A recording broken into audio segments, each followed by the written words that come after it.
uh, today's topic. Go ahead with today's business standard.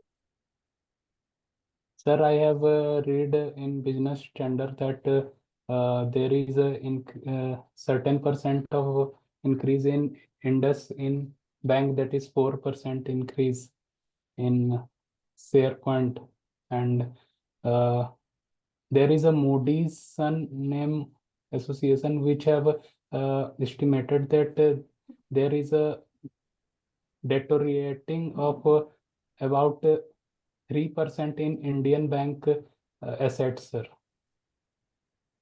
And Any other regarding insurance? yes, sir, it was. Mm, Sir, I have written. No, sir, I have not written, including insurance, sir. Yes, today's business standard regarding insurance. So regarding insurance, I have not read, sir, but some important news that is RBI is started applications for the self-regulatory organizations in account aggregator category. One news is that, and second news is from the financial economy point of view, that is $8 trillion economy by 2035. The article was by co-founder of Infosys, that Nandan Nilekani, sir. When RBI was nationalized, RBI is national RBI nationalized. So RBI is formed on 1st April 1935 through RBI Act 1934, and RBI is the Central Bank of India. 1st January 1949. what year you are saying, Praveen? 1st January 1949, it is nationalized. Date I don't know, but year is 1949, of course. Yes. Yes. So on that date, BRA regulation came, Banking Regulation Act came. Actually, Yes. that is a very minute thing. I don't think that panelists will ask. Yes, sir. So, going ahead with today's topic of electric vehicle. Praveen, go ahead. Uh, Today's topic is electric vehicle. Electric vehicle is vehicle which is uh, propelled by electric engine, electric motors, which is powered by lithium-ion battery.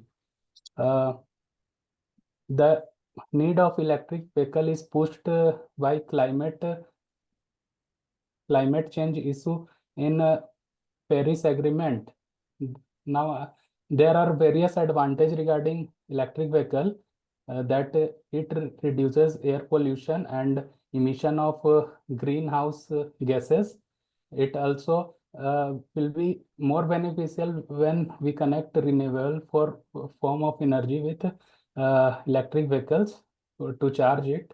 And uh, concluding this, I want to say that electric vehicle will help India in achieving its goal to reduce its targeted 1 uh, 1 billion 1 billion ton carbon emission, and one uh, cons of electric vehicle, that is it is uh, of high rates. That was a very structured today's topic you have given. Okay, you are going on the path. So Mahesh, tell us Yes, sir. about electric vehicle and with a proper intro vertical. Yes, sir. Yes, sir. Recently, Grid Corporation has arranged an meeting or conclave conference regarding the whole industry expert, academy experts regarding the power district discussion on power, electric vehicles, and renewable energy sector. So, electrical vehicles and renewable energy sector important for to reduce the carbon footprint. That to reduce the 1 point, we have to achieve the target of global average temperature of the Earth should be in the within the limit as per Paris Climate Deal. And electric vehicles and renewable energy is important, that electrical vehicles has different types of electric vehicles, that is plug-in electric car vehicles, battery operated electric vehicles, hybrid electric vehicle that will utilize gasoline as well as the electric power supply. But the and the advantages of the electric vehicles is that reduction in the carbon footprint, and but the challenges we are facing in the electric vehicles and renewable energy sector are the high input operational installation cost is high. And the second issue is the the electricity which we are manufacturing generating from the coal and the carbon based sources, fossil fuel sources. So we are currently, and recently government has reduced the GST on electrical vehicles from 12% to 5%. So to cope up with the electric to inculcate renewable energy lifestyle mission is also important. And concluding this, I would like to say that the electric vehicles and renewable energy is the future to save the earth, and it will help to achieve our sustainable development goals by 2030. So see, you have knowledge, that's all right. You have a lot of knowledge, that is also all right. But you have to go by structure, Okay. because there will be a hardly 2 minute, 2.5 minutes. Within that, you have to see effective things only. Okay. So intro, 2 lines, body, then that's all. Nothing there. If they want to go into depth, or if GD is going to take place and you want to just express your thoughts, then you can put your thought like this. Yes, sir. But in oral communication test, what happens that they don't want any lengthy thing. They Okay. want very short, crisp, and very effective thing. Yes, sir. So modify it as requested. Yes, sir. So see, your tomorrow topic is artificial intelligence. Yes, sir. So I Okay. hope tomorrow there is mega class Okay. that will take around 5-6 p.m. Okay. So please keep that slot vacant. So approximately, if I am guessing, 6 p.m. that will be. Okay. So please Okay. keep that slot vacant, and tomorrow will be the revision also from what we have studied till now, and how we should approach the next topic ours, what remains in our hands. In that we will go. Yes, sir. Okay. Any doubt you have till here No, regarding what we read till this point? No, no, sir. Any type of doubt if you have that you want to clear that. So as we discussed yesterday, the name, location, school to graduation, graduation specific questions were about to discuss today. That is graduation specific. And I hope that is up to you and you have read that graduation specific. At least कुछ तो पढ़ा ही होगा ऊपर ऊपर से। Yes, sir. क्या क्या पढ़ा है प्रवीण जी आप? सर सर मैंने मतलब कि आज तो नहीं पढ़ा सर ग्रेजुएशन का। कोई बात नहीं, लेकिन ग्रेजुएशन स्पेसिफिक पहले आप डायरेक्ट पढ़ना नहीं है, पहले आप एक सब्जेक्ट बनाइए, जैसे फिजिकल केमिस्ट्री, उसके अंदर सब सब्जेक्ट्स, फिर उसके कुछ पॉइंट्स लिखिए जो बहुत इफेक्टिव हो ना। कुछ Yes, sir. लॉज होते हैं, कुछ थ्योरीज होती हैं जो बहुत इफेक्टिव होती हैं, हम्म। वो लिखिए। वो एक नोट्स बनाइए A4 ब्लैंक पेपर में, और फिर उसी को बार बार पढ़िए। यस कम से सर। कम इतना कॉन्फिडेंस तो आ ही जाएगा कि जब आप फिजिकल केमिस्ट्री बोलेंगे तो कॉन्फिडेंस दिखेगा आपके चेहरे पे, ठीक है। Okay sir. Question will be asked of course in mock pi. जब हम मॉक पीआई कंडक्ट करेंगे तब वो क्वेश्चंस होंगे, अभी मैं नहीं आपको बता सकता हूँ, अदरवाइज वो क्वेश्चंस लीक हो जाएंगे मॉक पीआई के टाइम, तो आपकी यस सर। जज नहीं हो पाएगी। तो उसके बाद एक क्वेश्चन आता है, why institute, why NIBM। Yes. This is our last question of pi. कि इसके बाद का जो स्टेप है वो करंट अफेयर है, जो हम बिजनेस स्टैंडर्ड के थ्रू कवर ही कर रहे हैं। Okay. तो Yes, ये yes, sir. ये कंपाइल करके आपका पीआई ओवर होता है, मतलब पीआई के क्वेश्चंस एंड उनके आंसर कैसे देने हैं। अभी हमने कैसे पढ़ा है कि सेपरेट सेपरेट पढ़ा है, फिर आप जब इसको इकट्ठे करेंगे तो एक मेगा पीआई बनेगा ये। आप अगर लगातार बोलेंगे, इन क्वेश्चंस को और आंसर देंगे, तो प्रॉपर पीआई बनेगा, जो हम प्रैक्टिस करेंगे अपने मॉक सेशन में। Yes, sir. तो आई होप कि आप ये सब क्वेश्चन एक साथ लिख के, एक पेपर में लिख के, एक साथ लिख के, उसके आंसर लिख के, जैसा मैंने बताया है, रोज पढ़िए। क्वेश्चन बोलिए, फिर आंसर पढ़िए, फिर क्वेश्चन बोलिए, आंसर पढ़िए, ऐसे। इवन आंसर में भी आपको लग Yes, रहा है कि इसके अंदर मैं डेप्थ में जाता हूँ कि ये क्या है, तो भी आप जाइए गूगल पे सर्च करिए, लिखिए कि ये क्या होता है, सब कुछ। आप मेरी बात समझ पा रहे हैं? Yes, yes, sir. तो आज हमारा सबसे इंपॉर्टेंट क्वेश्चन है, why NIB, what would be the answer, Praveen? sir. NIBM is have a high prestige regarding courses of banking देखिए, and मैं finance पहले sector. स्ट्रेट फॉरवर्ड आंसर बताता हूँ, आपको वही वर्डिंग बोलनी है, सेम चीज बोलनी है, सेम सीक्वेंस रहेगा, सब कुछ सेम रहेगा। Okay. sir. उसके पहले थोड़ा बैकग्राउंड समझ लेते हैं कि जब भी पैनलिस्ट पूछता है कि आप ये इंस्टीट्यूट क्यों ज्वाइन करना चाहते हैं, तो क्यों पूछ रहा है पहले, वो ये देखने I के लिए want. पूछता है कि भाई आ क्यों रहे हो तुम हमारे इंस्टीट्यूट, Hmm. और वो एक्सपेक्ट क्या करता है सामने वाले से, कि वो क्या बोलेगा। तो देखिए, पैनलिस्ट हमेशा जब भी ये क्वेश्चन पूछता है कि why X Y Z institute you want to join, तो आपको पहली बात तो क्या बोलना है कि मैं सीखना चाहता हूँ। क्या बोलना है? I want to learn, I want. अभी लिखिए मत, ये तो मैं एक बेसिक फ्रेम बता रहा हूँ, उसके बाद फाइनल आंसर बताऊंगा। तो जितना ज्यादा आप Yes. लर्न वर्ड का यूज करेंगे, learn learn learn, I want to know how banking industry works, I want to know how RBI takes decision and implement that decision in the banking, and what are the ground level effect of that decision. तो यहाँ से आपको क्या लग रहा है कि भाई सामने वाला जो ये सब बोल रहा है, पहले इसको लगेगा कि सामने वाला जो सब बोल रहा है वो रियली इंटरेस्टेड है कि बैंकिंग सेक्टर काम कैसे करता है, एक्चुअली आरबीआई करता क्या है। जो भी चीज होती है बैंकिंग इंडस्ट्री में, वो उसको सीखना है। तो सीखने के ऊपर जोर देना है आप, लर्निंग के ऊपर।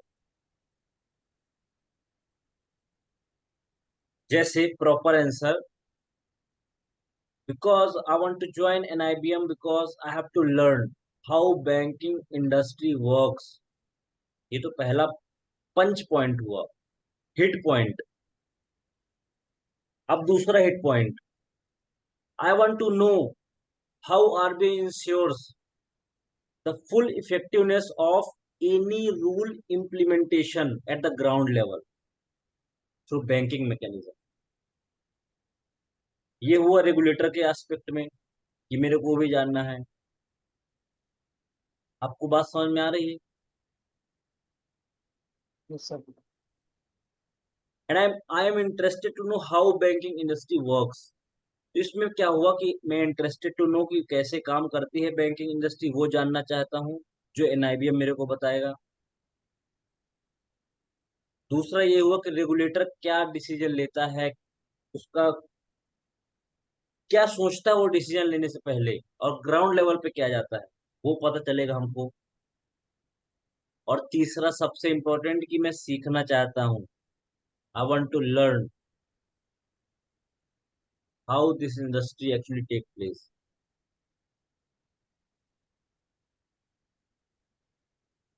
तो मैं सीखना चाहता हूँ कि बैंकिंग इंडस्ट्री काम कैसे करती है। I want to know how the banking industry works and the RBI takes decision, and how does the effectiveness of this decision is taken by RBI at ground level.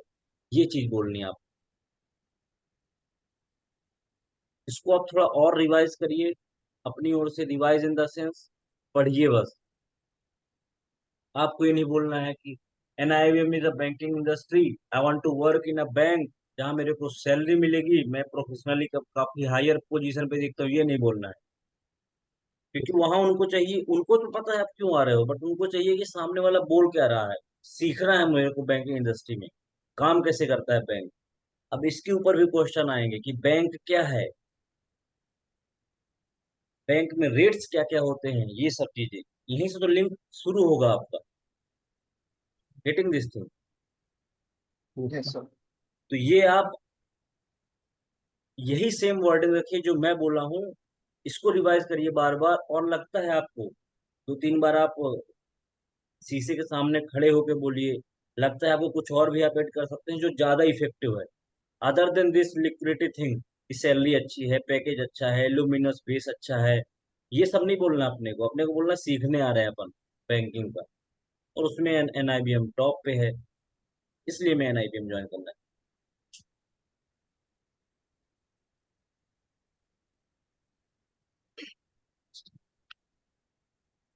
So that's all for today for these basic things. We will go now into the NIBM's banking basics lecture. ये sir एक doubt था मेरा, एक question, कि अभी Yes. ये जो भाई एनआईबीएम का आंसर हम इस तरीके से देने वाले, उसमें मैं कुछ कनेक्टिंग पॉइंट्स ऐसे रख सकता हूँ क्या, कि अभी मैंने इकोनॉमिक्स की अंडरस्टैंडिंग बेसिक्स है मुझे, तो मैं इन डेप्थ इकोनॉमिक्स और फाइनेंशियल सेक्टर को नॉलेज लेने के लिए यहाँ आना चाहता हूँ, जो कि एनआईबीएम प्रोवाइड करता है ऐसे।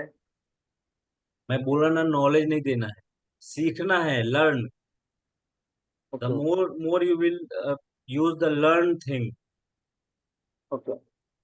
the more beautifully effectiveness will increase of the sun. Okay.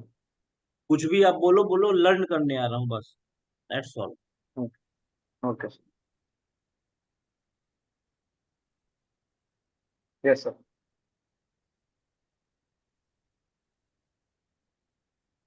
So tell me, what is the committee name of RRB M. Narasimha Rao Committee. and of NHB? What, sir?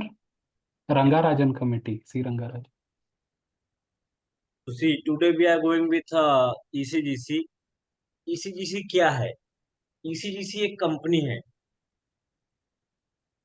Owned by government of India, जिसका मुंबई में headquarter है। अब ECGC में आपको क्या question पूछ सकता है कि फुल फॉर्म क्या है ECGC का, पहला क्वेश्चन। दूसरा क्वेश्चन क्या पूछ सकते हैं, कौन कंट्रोल करता है, तो मिनिस्ट्री ऑफ कॉमर्स कंट्रोल करती है। और तीसरा क्वेश्चन कि ये करती क्या है कंपनी। इतना ही मैक्सिमम क्वेश्चन बन सकता है। तो आपको क्या बोलना है कि जैसा कि नाम से ही क्लियर है कि export credit guarantee corporation of India.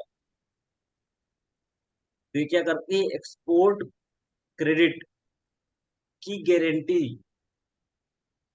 को ये इम्प्लीमेंट करती है, मतलब प्रमोट करती है एक्सपोर्ट को। समझिए आप कोई एक्सपोर्टर है इंडिया में, और आपने कोई सामान एक्सपोर्ट करना है, लेकिन पैसा है नहीं आपके पास। एक तो ये हो गया, पैसा नहीं है, तो आप कहीं से क्रेडिट तो लोगे, लोन लोगे भारत की बैंक से। अब बिना कोलेटरल लोन नहीं मिलेगा, तो उस केस में ये आएगी हमारी ये कंपनी सामने। ये कंपनी सामने आके बोलेगी कि भाई मैं इस पे आपको गारंटी देती हूँ, इसके लोन पे मैं गारंटी देती हूँ, आप इसको लोन दो।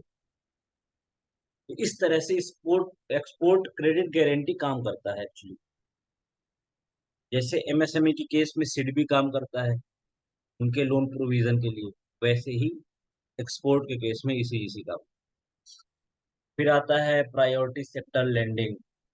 प्रायोरिटी सेक्टर लेंडिंग मतलब आरबीआई के सामने कुछ ऐसे सेक्टर्स हैं जो अगर नहीं प्रायोरिटाइज किए गए तो इंडिया में पॉवर्टी और बढ़ सकती है, इंफ्रास्ट्रक्चर और घटिया हो सकता है, स्कूलिंग और कम हो सकती है, इकोनॉमिक वीकर सेक्शन और ज्यादा गिर सकते हैं, बीपीएल के नीचे भी जा सकते हैं। तो ऐसे कुछ सेक्टर होते हैं जिसमें आरबीआई के द्वारा कुछ फिक्स अमाउंट रहता है कि भाई कोई बैंक है तो उसके बैलेंस शीट का कुछ परसेंट केवल इन्हीं सेक्टर को लोन देगा, और ये कंपलसरी है। अगर इससे कम, समझिए आप जैसे नीचे देख सकते हैं कि 40% of adjusted net bank credit total priority sector को देना कंपलसरी है। अगर उस बैंक ने 30% दिया तो पेनल्टी लगती है उसके ऊपर। और कौन कौन से सेक्टर होते हैं? Agriculture, MSME, export credit, education. अगर आप कोई एजुकेशन लोन भी लोगे एनआईबीएम जाके तो वो भी इसी के अंदर आता है, priority sector lending. Then housing, then social infrastructure, then renewable energy. तो ये होता है major major priority sector.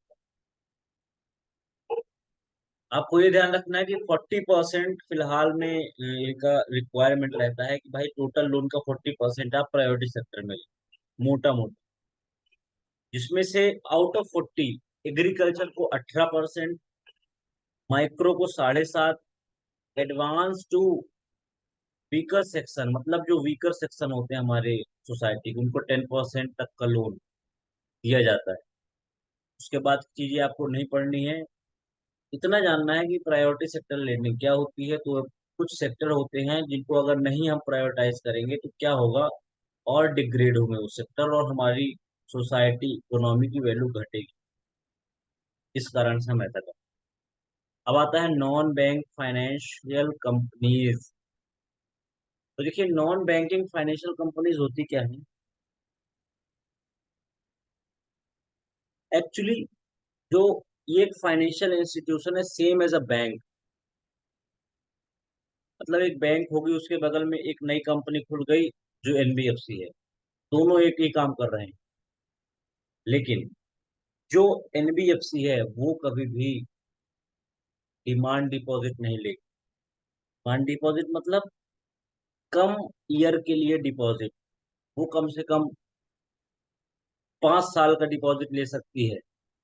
Getting this thing? ये नहीं कि 1 साल का वो डिपॉजिट ले लिया, ऐसे नहीं होता। एनबीएफसी में पहली बात तो demand deposit can not accept. Second thing कि चेक नहीं इशू होता है कभी। एनबीएफसी में अगर आप अपना अकाउंट भी खुलाएंगे, लोन लेंगे, चेक नहीं होगा उसका कभी। और अगर पैसा डूब गया तो डिपॉजिट इंश्योरेंस की फैसिलिटी भी नहीं अवेलेबल होती। तो तीन चीजें याद रखने की, एनबीएफसी का फुल फॉर्म क्या है, दूसरा कि एनबीएफसी के फीचर क्या है, डिमांड डिपॉजिट एक्सेप्ट नहीं करना, चेक इशू नहीं करना, और डिपॉजिट इंश्योर्ड नहीं रहता है। ये तीनों चीजें आपको ध्यान रखनी।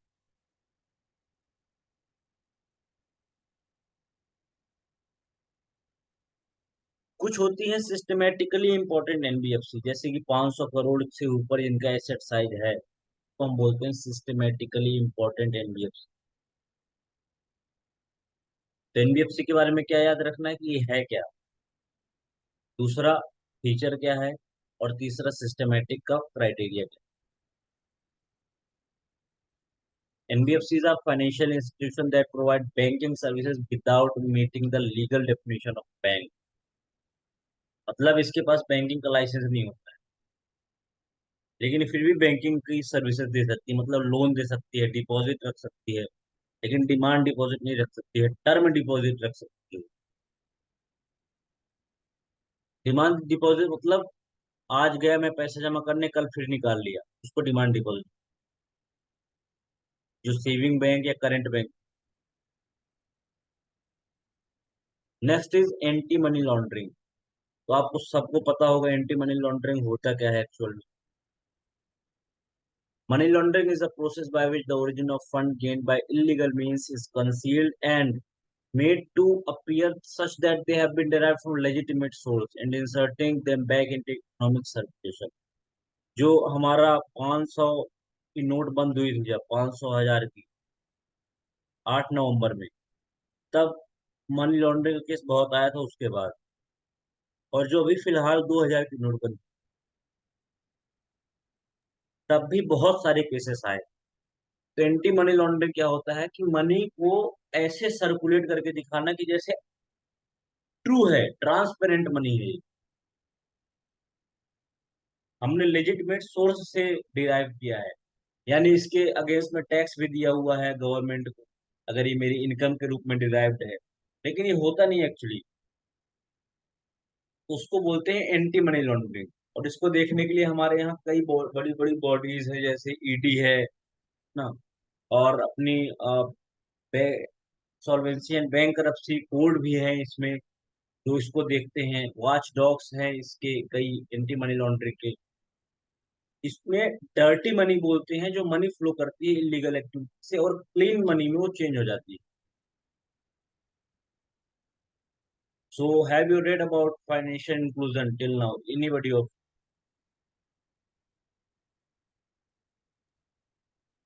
Yes, sir. Raveen?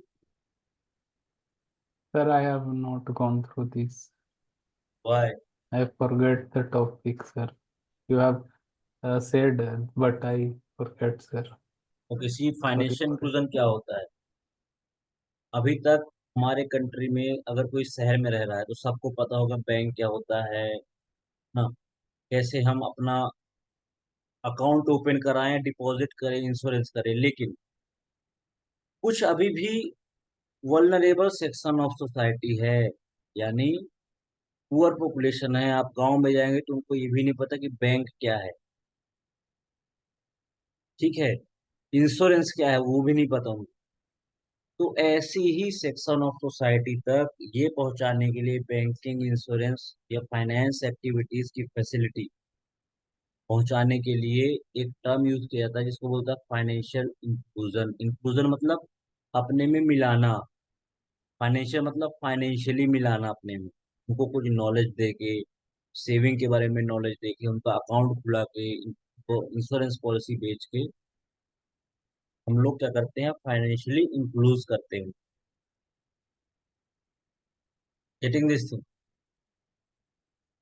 ये होता है फाइनेंशियल इंक्लूजन। इसके रिगार्डिंग क्या क्या स्टेप लिए गए हैं गवर्नमेंट के द्वारा? गवर्नमेंट ने अभी फिलहाल प्रधानमंत्री जनधन योजना चलाई थी, जिसमें जीरो बैलेंस अकाउंट खोला गया था। आपने अमूमन देखा होगा कि कई बैंकों में जो अकाउंट खोले जाते हैं उसमें मिनिमम बैलेंस कुछ रहता है, क्रेडिट 500, 1000, 10,000। लेकिन पीएम मोदी जी ने प्रधानमंत्री जन धन योजना चलाई, जिसमें नो मिनिमम बैलेंस रिक्वायर्ड, मतलब 0 रुपए में भी आप अकाउंट खोल सकते हो। समझिए आपके अगर एरिया में 10 अकाउंट खुले तो 10 लोगों को माना जाएगा फाइनेंशियली इंक्लूडेड।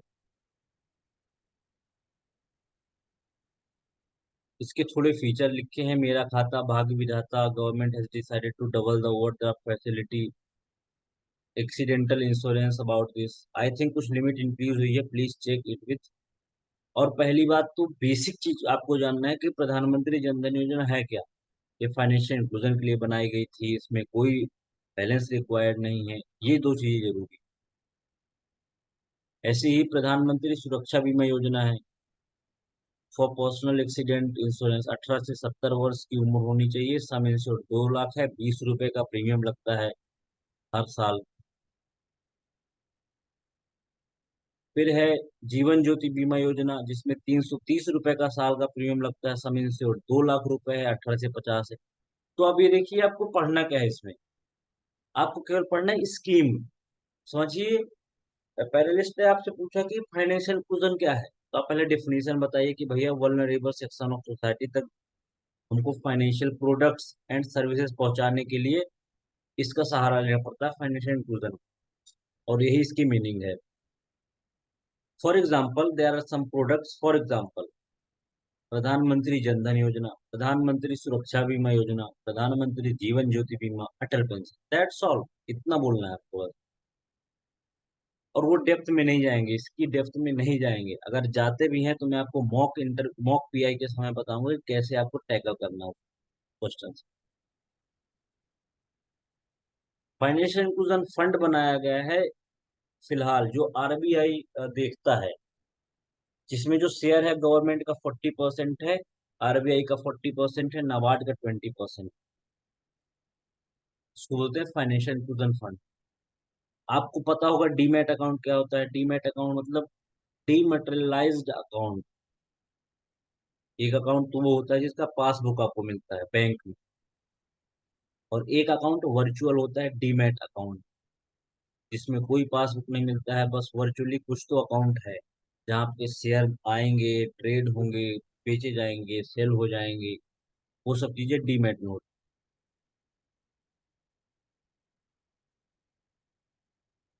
डेरिवेटिव क्या होता है? जैसा कि नाम से क्लियर है कि डिराइव कर रहे हैं, डिराइव द वैल्यू, डेरिवेटिव। तो डेरिवेटिव में क्या होता है, आपने कभी देखा होगा स्टॉक मार्केट में कई शेयर्स होते हैं, HDFC, ICICI, रिलायंस, उनका भी डेरिवेटिव होता है। जैसे HDFC का फ्यूचर, HDFC के कॉल ऑप्शन, पुट ऑप्शन, उनको बोलते हैं डेरिवेटिव, जो एक्चुअली खुद तो एग्जिस्ट नहीं करते हैं बट लिंक हैं अपने मेन स्टॉक से, मतलब HDFC। Any doubt till here? No, sir. No, sir. Next होता है बैंक अश्योरेंस। बैंक अश्योरेंस, जैसा कि वर्ड से आपको लग रहा होगा कि बैंक मतलब कुछ तो बैंक होगा, अश्योरेंस मतलब कुछ तो अश्योरेंस दी जा रही होगी। तो थोड़ा सा ट्विक करिए इसको, ये है इंश्योरेंस, बैंक प्लस इंश्योरेंस। अगर वही बैंक इंश्योरेंस की पॉलिसी बेचती है, मतलब इंश्योरेंस के भी क्राइटेरिया फुलफिल कर रही हो और इंश्योरेंस के सेक्टर में भी इंटर कर रही है, तो उसको बोलते हैं बैंक अश्योरेंस। बैंक प्रीमाइस में इंश्योरेंस पॉलिसी बेचना, that is a bank assurance. वो इंश्योरेंस पॉलिसी कोई सी भी हो सकती है, लाइफ भी हो सकती है, नॉन लाइफ भी हो सकती है। नेक्स्ट हम बात कर चुके हैं इस बारे में कि FII क्या होते हैं, जो कि शेयर मार्केट में ट्रेड करते हैं इंडिया की। FDI क्या होता है, जो कि फिजिकल एसेट आता है इंडिया में, जमीन खरीदता है, फैक्ट्री बनाता है, फिजिकल एसेट, फॉरेनर और चला जाता है घर, वो FDI दे गया हम। Getting this thing? Yes, sir. Now physical policy, अभी हमने पढ़ा था मॉनेटरी पॉलिसी, वो कौन बनाता है? RBI। और फिजिकल पॉलिसी कौन बनाता है? गवर्नमेंट। खैर ये Yes, sir. देखिए, ये सब पूछे जाने के बहुत रेयर चांसेस हैं, लेकिन मैं फिर भी आपको इससे अवेयर करा देना चाहता हूँ, ताकि हम कोई ऐसा ऑप्शन ना रहे कि हमने ये पढ़ा नहीं। तो फिजिकल पॉलिसी में गवर्नमेंट डिसाइड करती है कि टैक्स से कितना रेवेन्यू हुआ मेरा, मैंने कितना खर्च किया अपने गवर्नमेंट एम्प्लॉयज के ऊपर, मैंने कितनी बिल्डिंग्स बनाई इस साल। तो ये सब फिजिकल पॉलिसी में डिसाइड किया जाता है। मॉनेटरी पॉलिसी में क्या डिसाइड किया जाता है? Rates, repo rates, interest rate पर। इन फिजिकल पॉलिसी में ये सब चीजें डिसाइड की जाती है जो कि नेशनल इंपॉर्टेंस की होती है। एक होता है फिजिकल डेफिसिट। फिजिकल डेफिसिट में क्या होता है कि अगर आपका इनकम 100 रुपए है, आपने लोन लिया है 200 का, तो क्या होगा?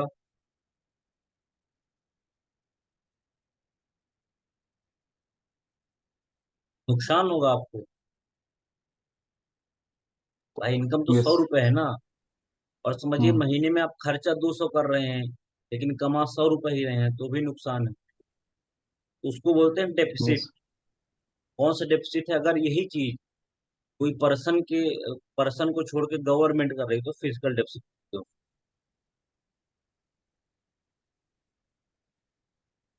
समझिए मैं ही 100 रुपए कमा रहा हूँ, लेकिन मेरे खर्चे 200 रुपए हैं, तो 100 रुपए मेरा डेफिसिट है, physical deficit. Yes. Yes, sir. ये Yes, sir. डेफिसिट फिजिकल कब बनेगा? जब गवर्नमेंट होगा मेरी जगह। Government. एक होता है रेवेन्यू डेफिसिट। अब रेवेन्यू डेफिसिट में क्या आता है? देखिए रेवेन्यू डेफिसिट क्या होता है, बेसिकली रिकरिंग होता है इन द नेचर। दो दो टाइप के होते हैं हमारे गवर्नमेंट के अंदर, कैपिटल एंड रेवेन्यू। तो capital expenditure, revenue expenditure, like this. Capital expenditure में उसने एक बिल्डिंग बना दी गवर्नमेंट ने 10 साल के लिए, वो कैपिटल है। रेवेन्यू एक्सपेंडिचर में सैलरी एम्प्लॉय की हर महीने आना है।